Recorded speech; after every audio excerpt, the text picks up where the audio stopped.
Aconteceu. Certo dia, Shankaran Pillai comprou um barco por $10 milhões, um luxuosíssimo iate de 40 pés, e decidiu levar a nova esposa porto-riquenha num cruzeiro romântico pelo oceano. No caminho, o infortúnio os atingiu. O iate bateu no rochedo e naufragou. Enquanto o barco novinho em folha afundava no oceano, Shankaran Pillai e a esposa conseguiram se safar.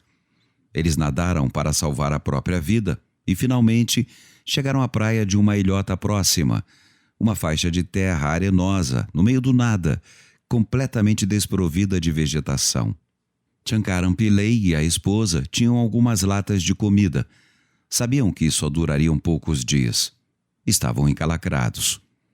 Sem se perturbar, Shankaran Pillai se acomodou numa postura de yoga e assumiu uma expressão serena e espiritualizada.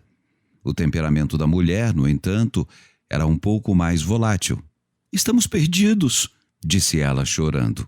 "Não há habitação humana à vista, nem sinal de vida por aqui, nenhum animal, nenhuma planta, nada. Do que vamos viver? Como sairemos daqui? Que fim terrível para os nossos sonhos de felicidade conjugal. Que fim terrível para a nossa vida." Shankaran Pillai continuou sentado na postura de yoga, imperturbável. A mulher estava perplexa. "Como consegue ficar sentado assim? Não percebe que estamos condenados? Não vê que vamos morrer?" Shankaran Pillai a olhou com calma compaixão. "Querida, não se angustie", disse ele. "O que não lhe contei antes do casamento é que tenho um passado. Consegui um empréstimo estudantil quando estava na faculdade no Tennessee. Quando me formei, fui para Nova York sem pagar o empréstimo. Fui encontrado pelos credores 3 meses depois." E continuou. "Mas consegui escapar deles e fugi para a Califórnia. Lá, comprei um carro. Como ia pedir financiamento, pensei, por que me contentar com um carro pequeno? Decidi comprar um Rolls Royce com detalhes em ouro maciço. Então, peguei um empréstimo de $2 milhões para adquirir o veículo. Como achei que a vida ficaria um tanto difícil para mim por lá, fui com o carro para Oregon. Mas eles me seguiram até lá também. Depois desse episódio, peguei um empréstimo imobiliário de $5 milhões e fui para o México. Mas eles me encontraram lá 6 meses depois. Depois disso tudo, como você sabe, me casei com você e comprei o iate no Texas por $10 milhões. Ainda não paguei a primeira prestação. Portanto, não se preocupe. Fique calma. Não entre em pânico. Eles vão nos achar. Eles sempre acham." A fé de Shankaran Pillai de que seria achado, ou, mais exatamente, a constatação de que nunca escaparia dos credores, é um fenômeno que o resto do mundo conhece por outro nome: karma, a base inescapável da nossa vida. O mecanismo que decreta que não podemos fugir das consequências das nossas ações. O ciclo que parece nos seguir sombria e inexoravelmente aonde quer que vamos. Embora tenha origem indiana, a palavra karma invadiu todos os dicionários.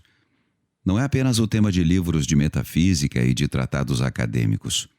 É, na verdade, um termo que se infiltrou nos lexos do mundo inteiro, do campo esotérico à cultura pop. Como essa palavra sânscrita foi parar em todos os idiomas do planeta? Como explicar sua extraordinária popularidade, sua capacidade de sobreviver ao longo de séculos?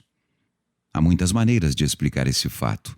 Talvez a principal seja apenas esta: o karma é o único conceito que aborda a perplexidade humana diante do sofrimento. É a única lógica que explica a aparente arbitrariedade do mundo em que vivemos.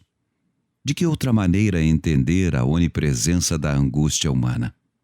Como explicar os horrores da guerra e da doença terminal, a agonia muda no rosto de crianças famintas e de prisioneiros traumatizados, o catálogo interminável de conflito e selvageria que tem sido a experiência humana desde que nos entendemos por gente? E como responder a estas antigas perguntas? Por que coisas terríveis acontecem com pessoas boas?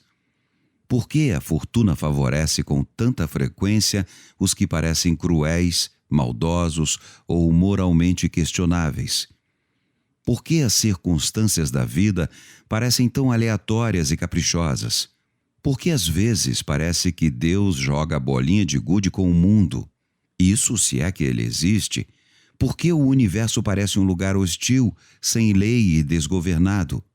Talvez nenhuma outra palavra responda tão bem a essa complicada pergunta humana quanto karma. Ou seja capaz disso. Durante tempo demais, esse termo foi grotescamente simplificado ou desnecessariamente mistificado. Está na hora de explorar o conceito com mais profundidade.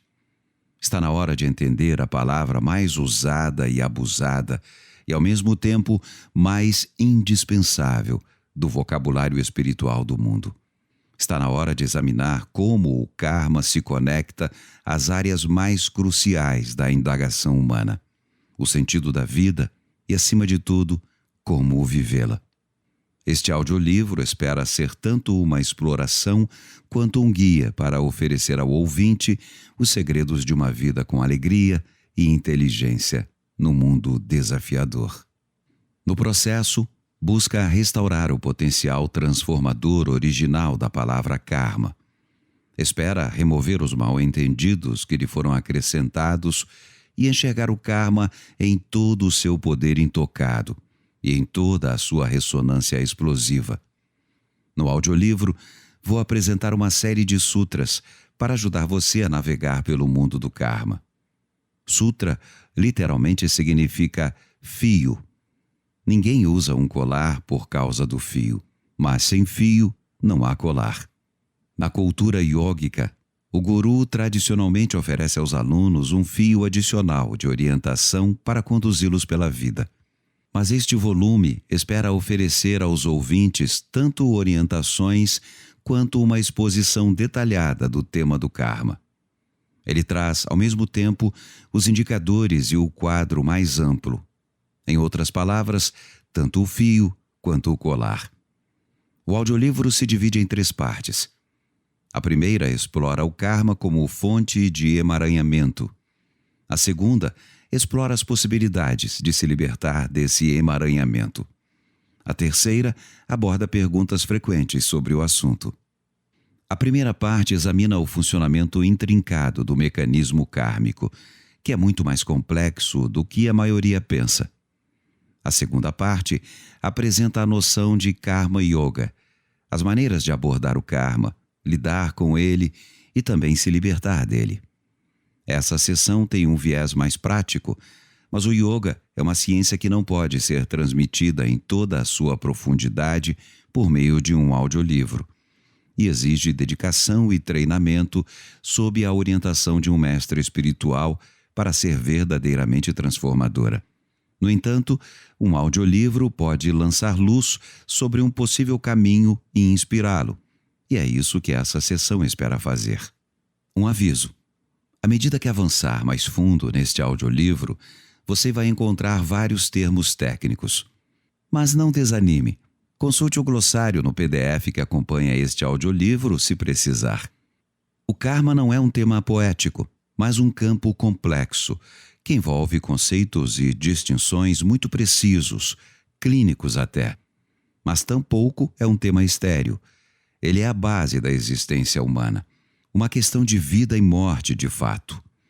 Não pode haver nada estritamente acadêmico numa discussão dessas. Vários capítulos da primeira parte e da segunda são intercalados com sessões chamadas sadhanas. Em sânscrito, sadhana significa dispositivo ou ferramenta.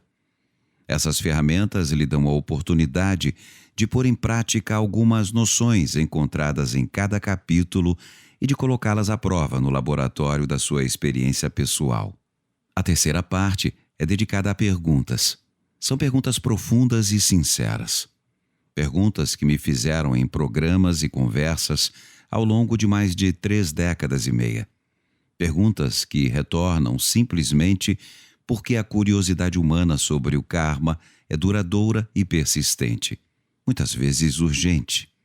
A confusão sobre esse tema é genuína e o anseio de clareza igualmente autêntico. Talvez algumas dessas perguntas reverberem dentro de você. Outras podem até mesmo soar como se fossem suas. Desde o início dos tempos, pouquíssimas perguntas são realmente novas. O contexto e as circunstâncias específicas podem até mudar, mas a necessidade de entender um mundo de dor e injustiça continua relevante. E a sede humana por sondar os mistérios da vida durará até o fim dos tempos. Vamos então desvendar o karma.